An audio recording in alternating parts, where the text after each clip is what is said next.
Meie järgmine ettekandja on Kristel Jarak, nii kogenud ettekandja, et vist kõik teavad teda palju ja hästi. Ja Kristel on siis kaubamärgi Develop Design koolitaja, konsultant ja suhtlemistreener ja räägib teile kõigest sellest põnevast, mis on koolitaja jaoks äärmiselt oluline. Aitäh, Katri. Põrand sinu.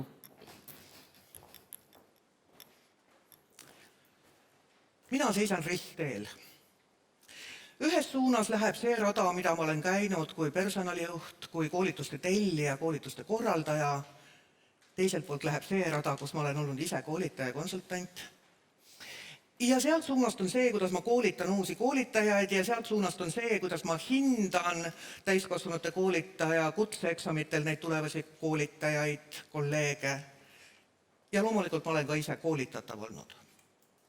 Võt seisan mina siin ristteel ja ootan, et tuleks nüüd neljapäeva öö, täiskuu, ja ma olen valmis andma 3 tilka verd sellele karvasele elukale, kes sealt võib-olla ilmub, selleks, et ta täidaks ühe minu soovi.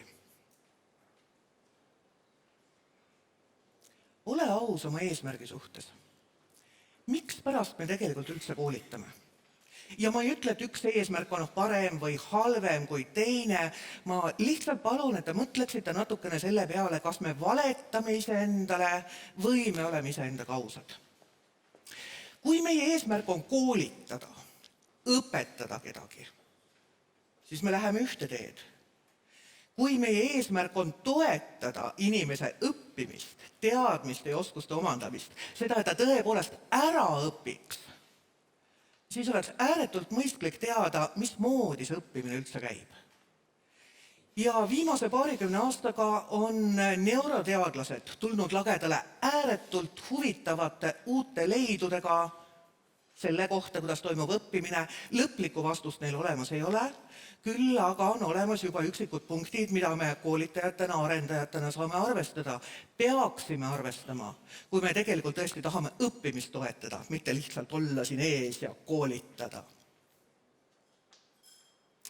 Võib-olla kõige olulisem asi meelest pidada on see, et õppimine on füsioloogiline protsess. Seda võib absoluutselt võrdsustada söömisega. Ja kui ma nüüd ütlen teile, et palun kullakesed, varsti on järgmine kohvipaus, palun seedige nüüd natuke kiiremini. No ei lähe. Õppida ei saa kiiremini. Ja nii nagu söömisel on kogused ikkagi piiratud, tõsi küll, me oleme erinevad, mõni suudab väga palju rohkem toitu endale sisse laadida kui teine, suudab ka selle kiiremini organismist läbi lasta, kuid kuskilt lähevad piirid, kui palju inimene suudab vastu võtta ja kui palju tal on vaja aega selleks, et see tegelikult seeduks ja muutuks organismi osaks. Ja vaatame korraks, mida see meie aju siis vajab selleks, et üldse võimaldada äraõppimist. Nüüd, inimese evolutsioon, ja küll jätame kõrvale 500 miljonit aastat mingid esimesed närilised, väiksed hiirelaadsed olevused, kuigi ka nemad juba suhtlesid kehakeeles ja häälitsuste ja piiksatustega. Võtame viimased 5 miljonit aastat, kui me oleme olnud päriselt inimesed. Ja esimene asi, mida silmas pidada, on meie aju kõige ürgsemas osas, ajutüves. Meie aju on evolutsiooni käigus välja kujunenud selleks, et hoida meid elus. Hoida meid elus piisavalt kaua, kuni me oleme suutnud toota järglased, kes omakorda püsiksid elus piisavalt kaua, et toota järglased. Ja kui te natukene mõtlete, 5 miljonit aastat tagasi oli sul juba olemas esivanem. Kogu see aegrida, mis on olnud piisavalt edukad selleks, et teie praegu siin, kuulge, see statistiliselt ei ole üldse võimalik, et me siin oleme. Aga me oleme. Meie aju vajab probleeme. Ja kui me neid probleeme ei paku, kui me pakume valmis lahendusi läbi mämmutatud mingisugust putru, siis andke andeks, see ei ole ajule huvitav.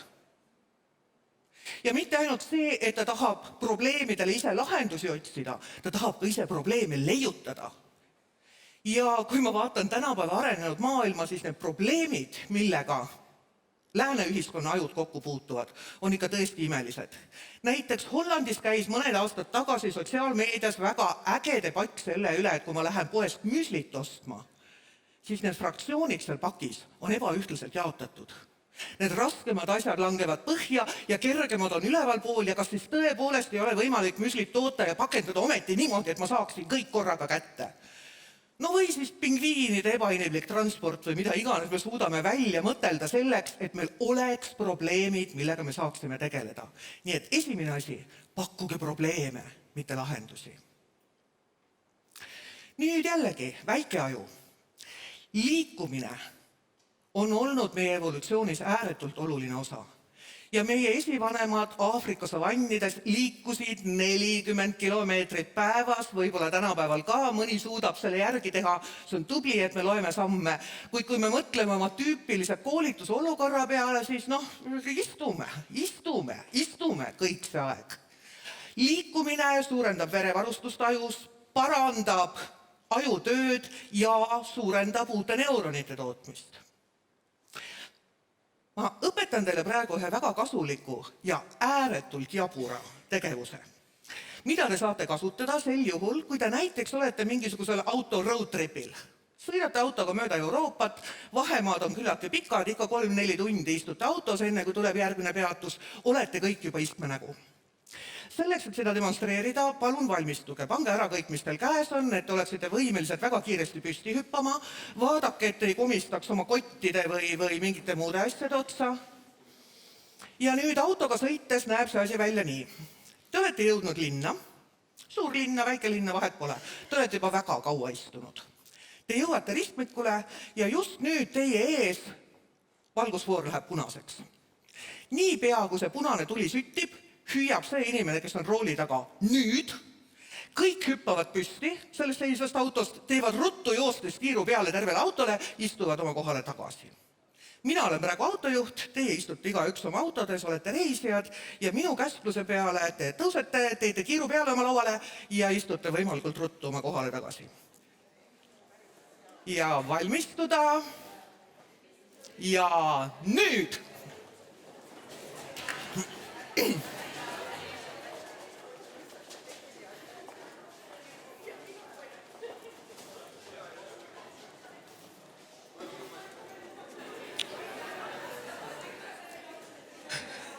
Aplaus teile kõigile, väga hästi. Ja väike lisakasu on see, et nii kaua, kui teie koolitatavad seal sebivad ja jooksevad, saad sina vett juua, oma järgmist slaidi vaadata, korraks hinge tõmmata, kasulik mõlemale poolele. Liikumine. Ehk mõelge välja, kuidas te saaksite võimalikult palju panna oma õppureid liikuma. Mina olen ära õppinud näiteks ühe väga elementaarse lihtsa asja. Kui ma vanasti jagasin mingeid materjale, siis ma läksin ise materjalipakk käes inimeste juurde, andsin neile asjad kätte, et jumala pärast inimesi mitte sundida liikuma. Nüüd on nii, et nii, palun, siin on teie materjal, tulge. Väikesed nõksud, mis võimaldavad korraks seda istumisasendit muuta. Muide, ma ütlen ka, ma näen, et osad juba konspekteerivad, teil on niinimetatud töövihiku tüüpi materjal seal ees ja ma täitsa julgustan teid praegu kirjutama, see on ka vajalik millekski, ma hiljem seletan, miks. Pange endale märksõnu kirja. Tähelepanu. Jälle, ellujäämiseks vajalik oskus. Meie ajus on olemas üks selline väike tore funktsioon nagu retikulaarne aktivisatsioonisüsteem, mis pidevalt skriinib ümbrust. Pidevalt on valvas. Ja mida ta valvab, need on 3 põhilist asja, mida ta otsib. Kõigepealt, kas see on ohtlik?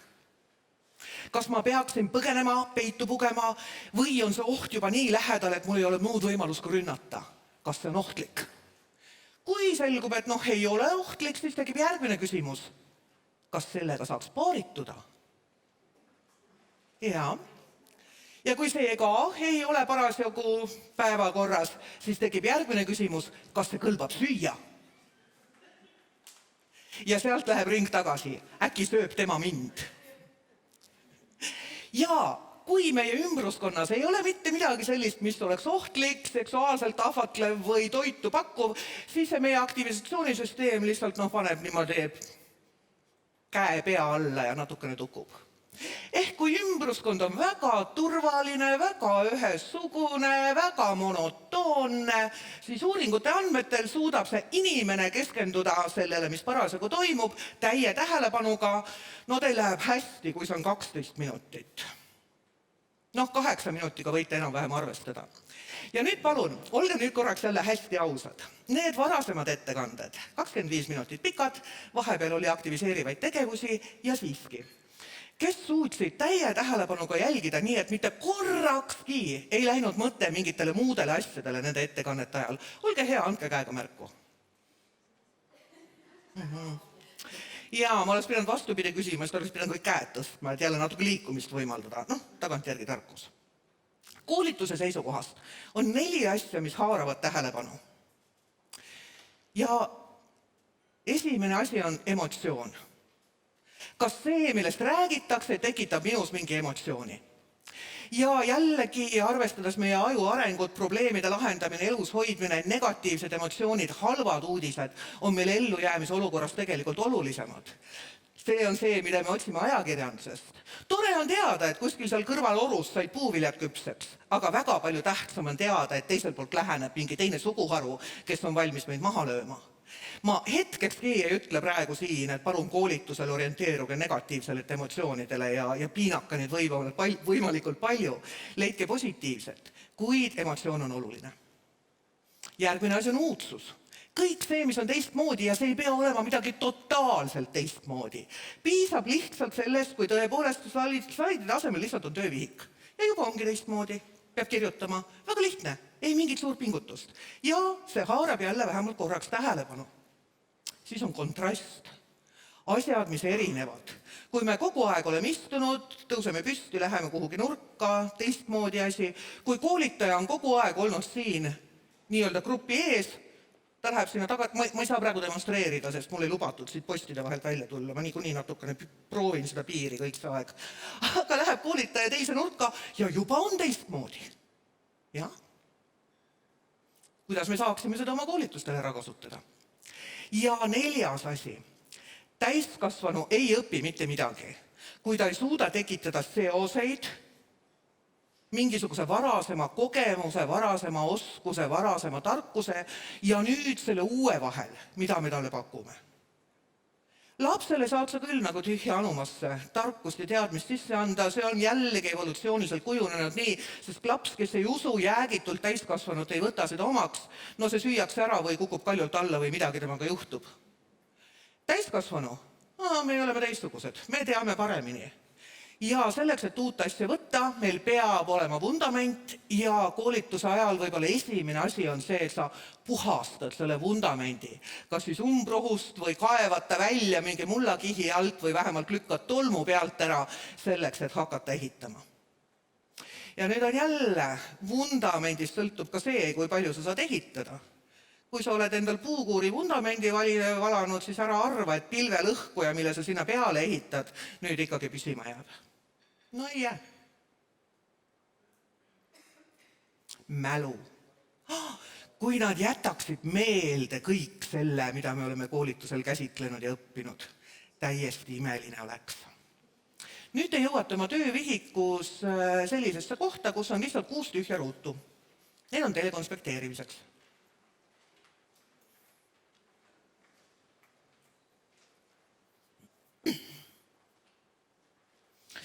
Mida siis aju mäletab?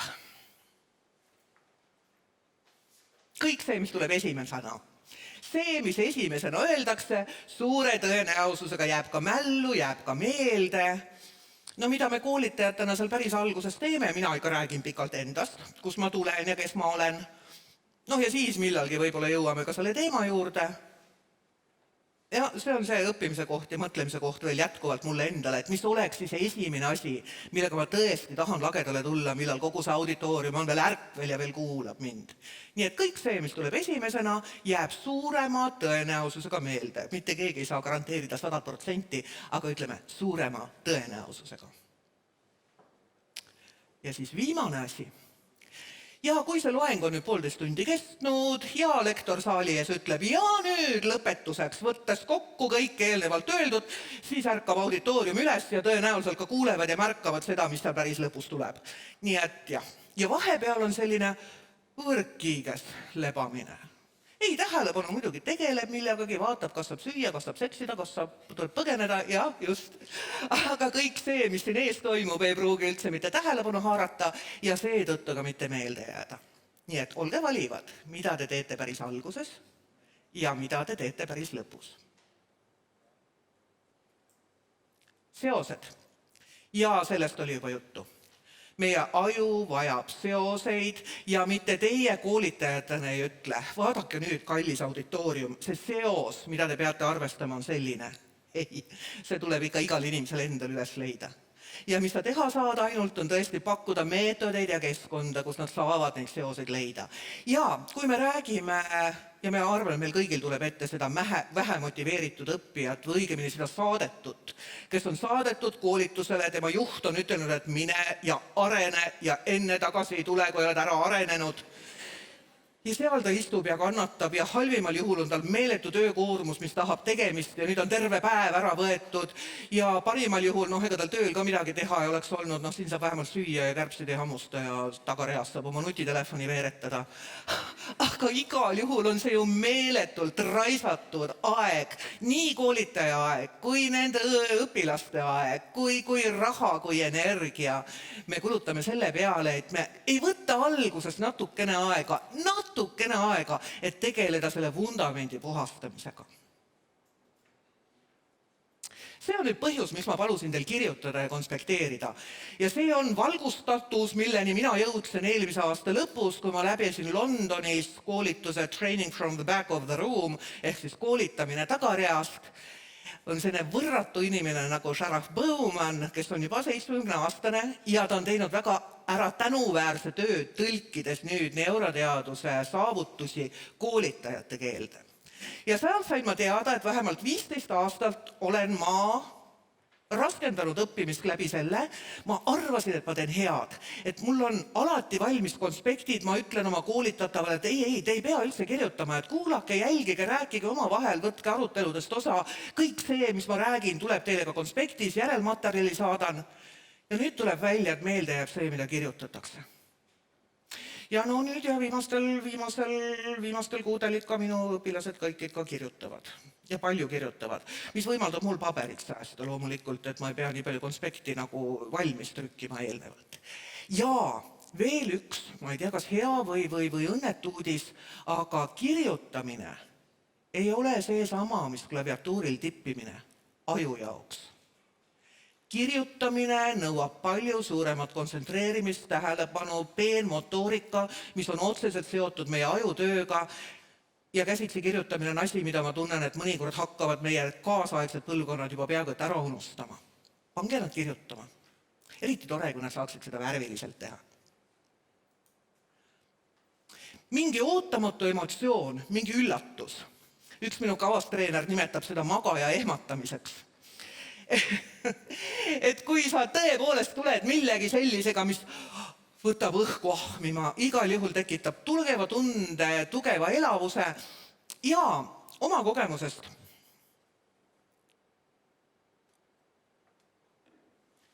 Väga sageli on selliseks magaja ehmatamiseks mingid koolitaja lood ja näited. Ja kui me nüüd mõtleme nende lugude ja näidete peale, kui ma mõtlen nende lugude ja näidete peale, mis mulle meelde jäänud on, siis on seal lugu kassist, kes on korstnasse kinni jäänud. Mis pistmist on selle materjaliga, mida me omandame ja õpime, aga lugu on meeles. Lugu on meeles.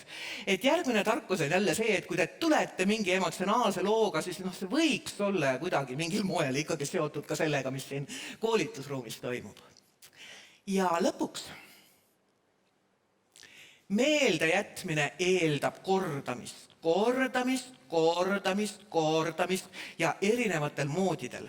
Ehk 6 korda kordate 6 erineval moel. Ja see tundub kuidagi, issand, kui palju mul läheb mitu päeva selle jaoks. Ei lähe.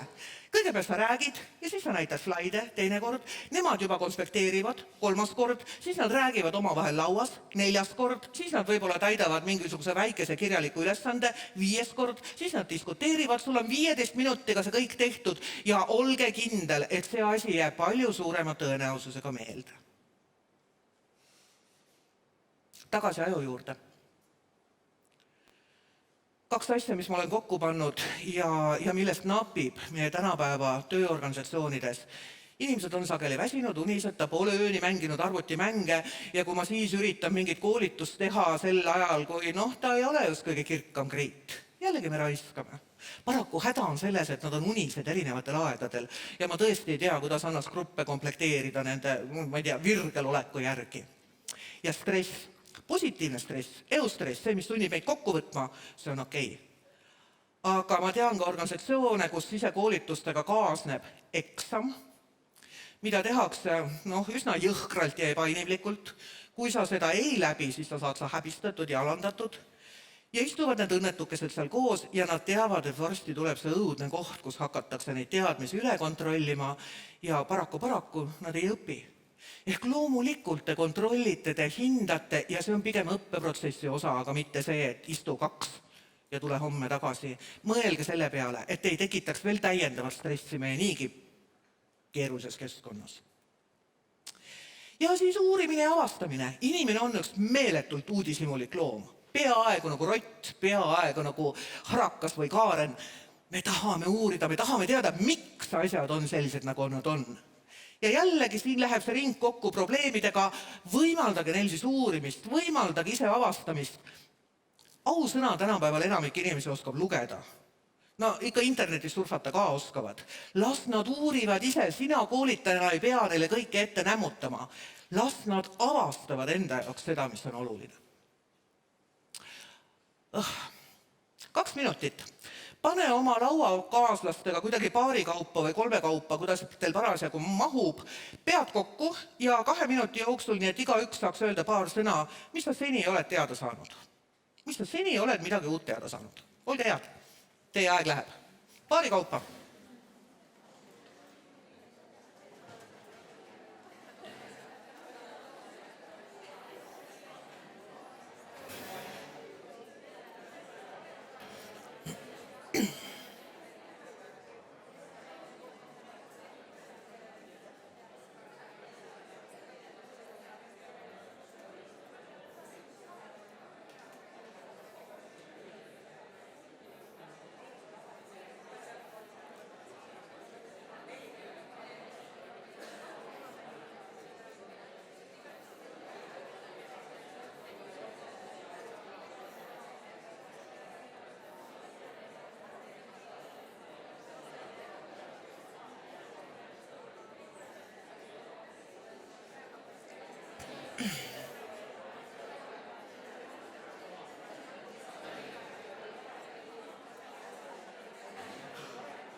Ja see on koolitaja jaoks ohtlik tegevus sellist võtet kasutada. See on nagu avad purgitäie vihmauisse ja kuidas sa nüüd tagasi jälle tähelepanu saad ja nad vaikseks saad. Võib-olla aitab see, kui sa karjud natukene.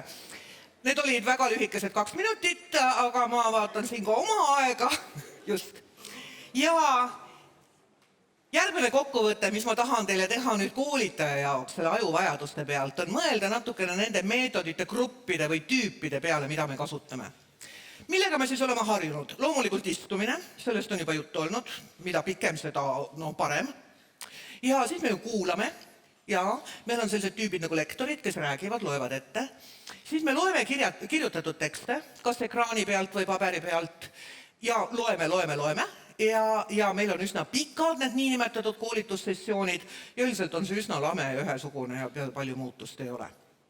Selle asemel peaksime me kasutama teistsuguseid koolitusmeetodeid. Ma ütlen selgituseks ära, et see vanaproua Bowman on kirglik bridžimängija. Sellepärast räägib tema trumpidest ja mitte ei ole see Donald Trump, vaid see on trumpkaart, mis ületab kõik teised kaardid. Ja liikumine. Sellest oli juba juttu. Selle asemel, et nad istuvad, las nad liiguvad. Ja nüüd rääkimine. Katrin ütles hommikul seda, et talle meeldivad koolitajad ja sisekoolitajad, sest nad on kõige targemad inimesed. Loomulikult õpib see, kes räägib. Ja kui teie tegelete selle rääkimisega teie koolitajana, siis teie oletegi see, kes õpib. Aga see, kes seal istub kõrvad lidus ja võib-olla kuulab ja võib-olla ei kuula ka, ega seal eriti õppimist ka ei toimu.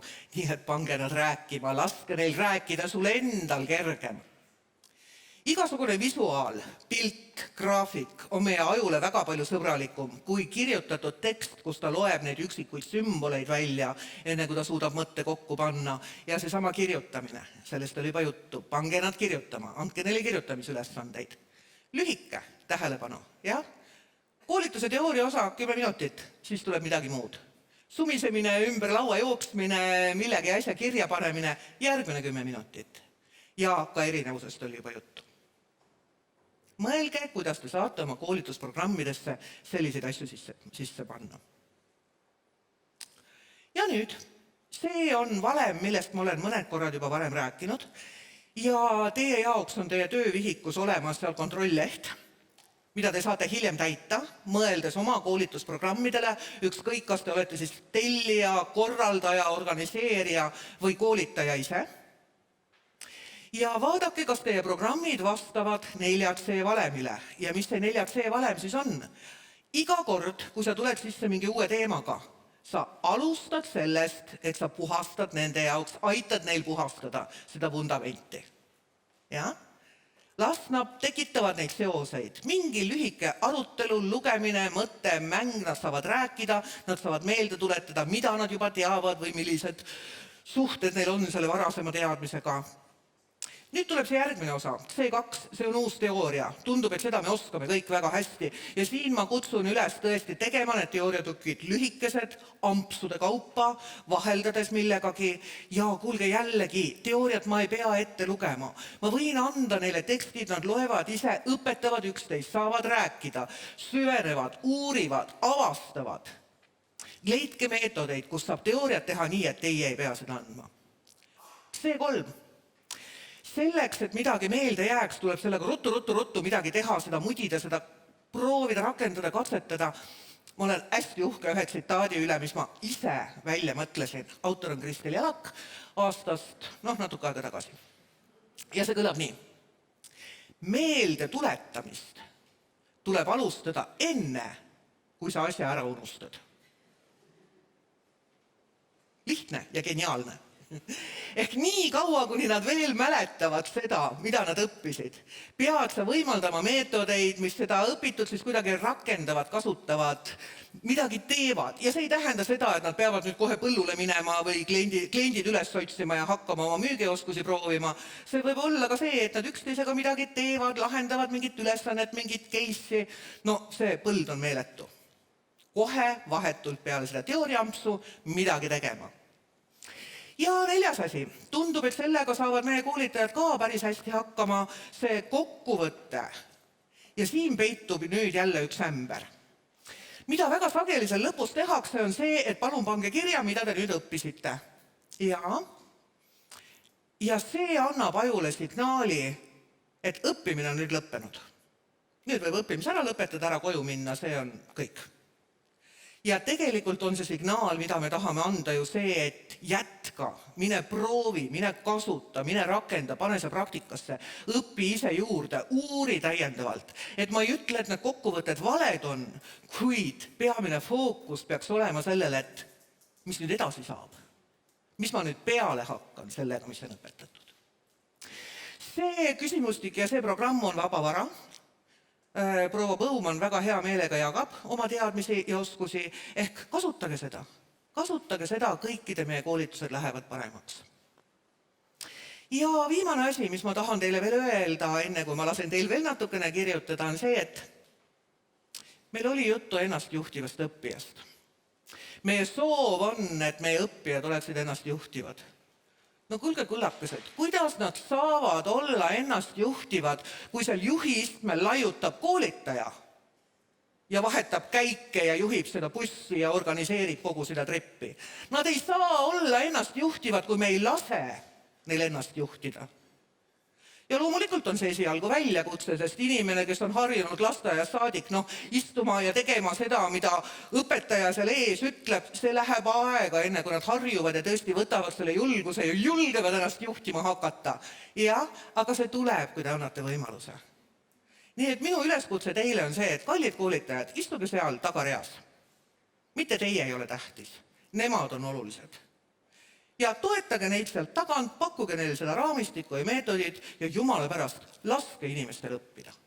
Ja viimane ülesanne, mis teil jääb koduseks tööks, ja see on selle koolituse testi lõpus, on see, et enne kui te täna siit lahkute, pange kirja üks asi, mida te nüüd praegu sellest ettekandest inspireerituna oled valmis tegema hakkama või teisiti tegema, kui te seni teinud oled. Mul on veel 20 sekundit, aga ma annan selle Katrinile. Aitäh teile!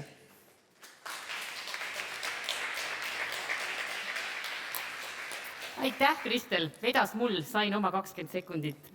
Aga erakordselt hea ettekanne ja ma mõtlesin õudusega selle peale, et pidades ennast juba suht kogenud ja päris korralikuks koolitajaks, sain ma teada, et ma teen umbes kõiki asju valesti. Ja kohe sellest hetkest alates, et koolituse alguses räägin natuke aega iseendast, sest ometi üks hea teema olen totaalselt kompetentne. Aga näed, läks valesti, nii et aitäh. Mitte valesti, sul on arenguruum. Arenguruum. Aga ja, aitäh, terminites on ju ka oluline olla täpne. Aga küsimused Kristelile. Nii, siit eest kohe küsimus, palun. See inimese mitte stressi tekitamine, et ma väidan seda, et paljudel meist, kes on käinud koolis, on tundnud stressi sellepärast, et see eksam on vaja edukalt sooritada ja ma olen nõus, et tegelikult peaks olema elu stressivaba, aga ma väidan ka seda, et kas teatav selline stress ei ole ka see, mis pingutama paneb ja rohkem suunab meid arenguteele. Ma olen täiesti nõus sinuga, sest kui me oleksime stressivabad, siis on 2 võimalust. Esiteks me oleme surnud või teiseks me oleme koomas. Siis me oleme stressivabad.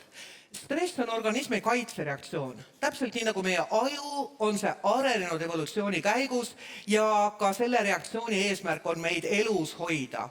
Mis on tänapäeval juhtunud, on selle positiivse stressi asemel, kus nüüd kogu organism võtab ennast kokku selleks, et kas põgeneda, peitu pugeda või rünnata. Oled sa oma ülemuse ees, sa pead aru andma sellest, mida sa õppisid, põgeneda ei saa, ei tohi, peitu pugeda ei tohi, rünnata ei tohi, siin sa oled, hormoonid möllavad kehas. Ehk stress loomulikult, see sama jõustress, see suurendab ja toetab meie õppimist, aga vältige ülelaadimist, see ei tule kasuks. Aga tänud suured!